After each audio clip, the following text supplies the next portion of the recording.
Nested loop के बारे में देखते हैं कि नेस्टेड लूप क्या होते हैं। प्रीवियस चैप्टर में हमने देखा था कि नेस्टेड इफ़ क्या होती है, कि इफ़ इनसाइड अगर हम इफ़ लगा दें तो वो नेस्टेड इफ़ कहलाती है। इस तरह इफ़ एल्स के अंदर अगर हम मज़ीद एक इफ़ एल्स लगा दें तो नेस्टेड इफ़ एल्स बन जाएगी। तो इस तरह लूप्स हैं कि एक लूप के अंदर अगर हम दूसरा लूप लगा दें तो नेस्टेड लूप कहलाएगा। ए loop with in A loop is called nested loop, कि एक लूप के अंदर अगर हम उसकी बॉडी के अंदर एक और लूप लगा दें तो नेस्टेड लूप होगा। In nested loop the inner loop is executed completely with each change in the value of the counter variable of the outer loop। जैसे कि पहले सिंटैक्स देखें फिर इसको समझाता हूँ मैं इस स्टेटमेंट को,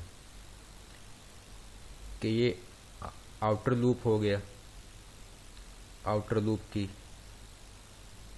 ये बॉडी हो गई, और ये इनर लूप हो गया और इनर लूप की बॉडी हो गई।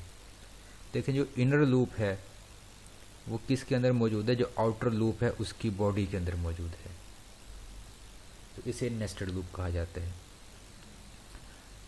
तो आउटर लूप कोई भी लूप हो सकता है, चाहे वो फॉर लूप हो, चाहे वाइल हो, चाहे डू वाइल हो, और इनर लूप भी कोई लूप हो सकता है, फॉर हो, वाइल और डू वाइल।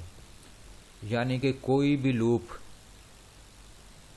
की बॉडी के अंदर अगर कोई दूसरा कोई लूप लगा हुआ है तो उसे हम नेस्टेड लूप ही कहेंगे। ये नहीं है कि फॉर लूप की बॉडी के अंदर फॉर लूप ही हो तो फिर ही वो नेस्टेड लूप कहलाएगा।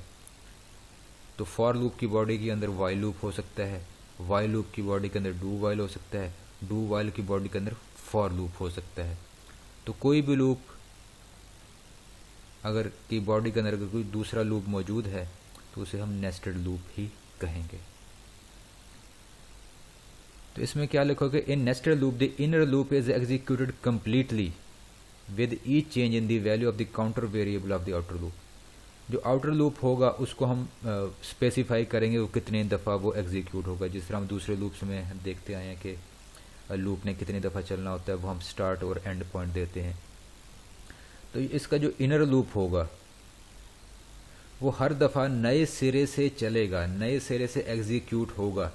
जैसे ही आउटर, ये जो आउटर कोई भी लूप होगा, यानी कि आउटर लूप के अंदर जैसे ही एक की चेंज आएगी, जैसे ही आउटर लूप के अंदर जो काउंटर वेरिएबल होता है, जो जिसकी वैल्यू 1 2 3 यानी कि जिसकी वैल्यू इंक्रीज या डिक्रीज होती रहती है, तो जैसे ही काउंटर वेरिएबल की वैल्यू चेंज होगी आउटर लूप में, तो जो इनर लूप होगा वो कंप्लीटली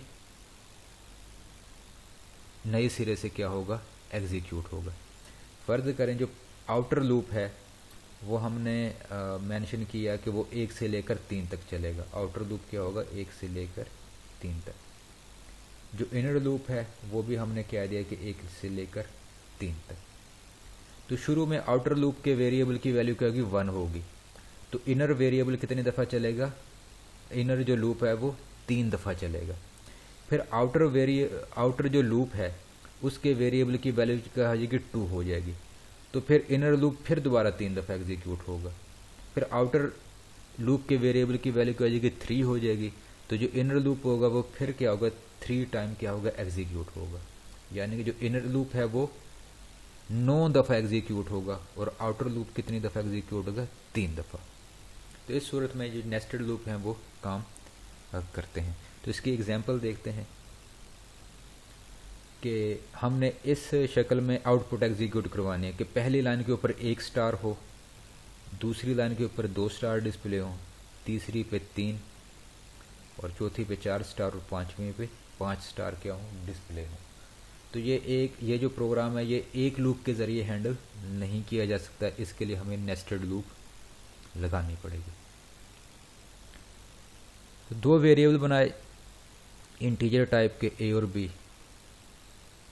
क्यों बनाए, कि एक आउटर लूप के लिए, दूसरा इनर लूप के लिए।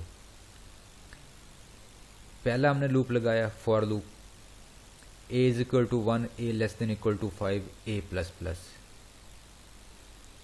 देखें ये अगर आप लाइनों को कैलकुलेटर करेंगे कितनी है, टोटल 5 है। तो इसी वजह से जो आउटर लूप है हमने 1 से लेकर 5 तक कि 5 दफ़ा ये 5 लाइनें डिस्प्ले करवाएगा, ए प्लस प्लस एक एक का इजाफा होगा। अब ये जो आउटर लूप है ये इसकी बॉडी होगी, ये उसके अंदर हमने एक और लूप लगा दिया, ये वाला, ये फॉर लूप, ये यहाँ से लेकर यहाँ तक है। अब ए की वैल्यू शुरू में 1 होगी, कंडीशन ट्रू हो गई कि ए लेस देन इक्वल टू 5 है।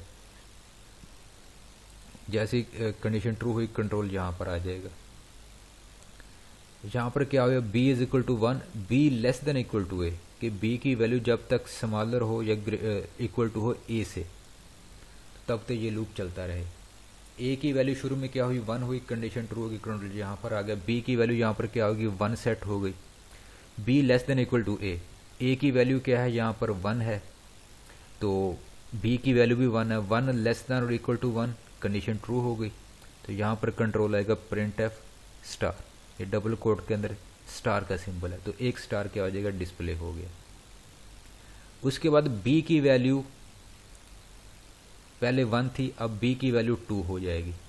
तो कंट्रोल इनर लूप के अंदर आया हुआ है, तो आउटर लूप की तरफ तब तक नहीं जाएगा जब तक इनर लूप की कंडीशन फॉल्स नहीं होगी।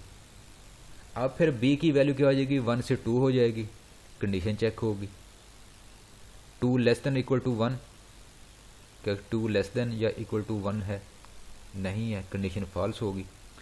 तो ये लूप की बॉडी एंड लूप इससे बाहर आ जाएगा कंट्रोल। यहाँ पर क्या यहाँ पर मेंशन है, print f slash n, double quote के अंदर सिर्फ हमने क्या लिखा है, स्लैश एन, यानी कि एक लाइन की ब्रेक होगी, सिर्फ कंट्रोल नई लाइन पर मूव कर जाए।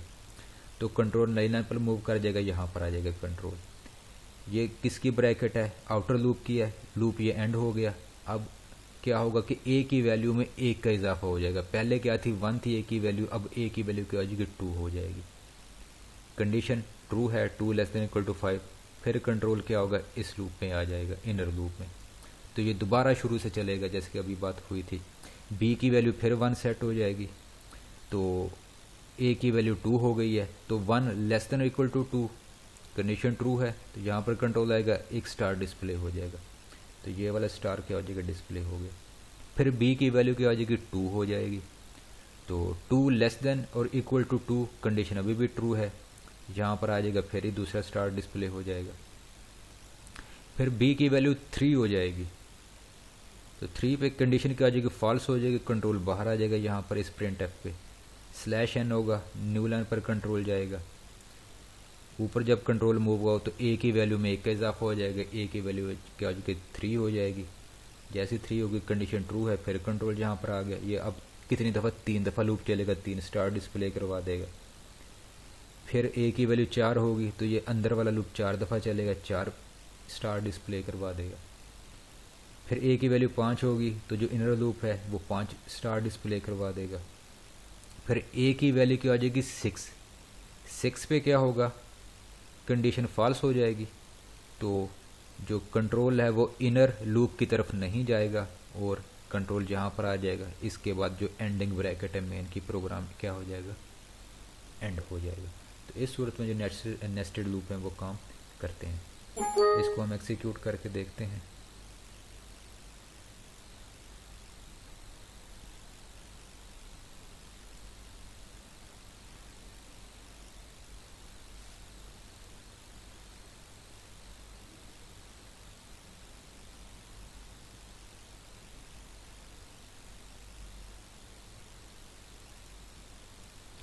तो ये देखें बिल्कुल वैसे ही आउटपुट डिस्प्ले हुए। पहली लाइन पर 1 स्टार है, दूसरी पे 2 हैं, तीसरी पे 3 है, और चौथी पे 4 और पांचवी पे 5 हैं।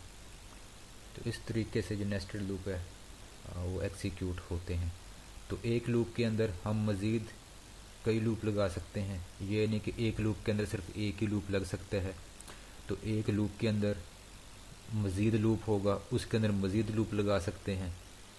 लेकिन इस तरह काम करने से जो प्रोग्राम की जो कम्प्लेक्सिटी है वो बढ़ जाती है। तो अच्छे मतलब प्रोग्राम वही हैं कि जिसमें एक लूप के अंदर एक ही लूप हो। अगर ज़्यादा बढ़ाते जाएंगे तो प्रोग्राम कम्प्लेक्स होता जाएगा, और जो उसके जो टाइम होगा एग्जीक्यूट होने का वो भी बढ़ जाएगा। ये चैप्टर आपका लूप्स का एंड हो गया है। ये सारा कुछ लूप्स के बारे में बस यही कुछ था। उम्मीद है आपको समझ आ गई होगी।